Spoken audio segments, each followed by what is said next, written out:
చెప్పు ఫస్ట్ ఏం చెప్తావు? మీరేదో సినిమాని సూపర్ హిట్ చేస్తారనుకుంటే మీరేంటయ్యా బ్లాక్ బాస్టర్ చేశారు. బ్లాక్ బాస్టర్ చేశారు. బ్లాక్ బాస్టర్ చేశారు. మీరేదో సినిమాని సూపర్ హిట్ చేద్దామనుకుంటే అది షౌట్ చేయి. రెడీ?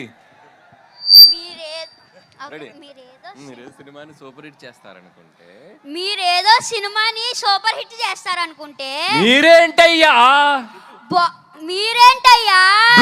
బ్లాక్ బాస్టర్ చేశారు. లైవ్ లో డైరెక్షన్, లైవ్ లో పర్ఫార్మెన్స్ చూసేసాం మనం. మా నాన్న వేసేదే నాజూగా 2 చెప్పలు, ఒళ్ళు కదలకుండా భూమి కదలకుండా ఓ ఫోన్ చెట్టి ఇట్టా ఇట్టా అప్పుడాలు అడియాలైపోతాయి అంటే అది తిట్టకూడదు, అది మనకి సెన్సార్ ఇక్కడ అనకూడదు. ఓకే, కరెక్ట్ టైంలో డైరెక్షన్ చేసేస్తారు మీరు. అమ్మా.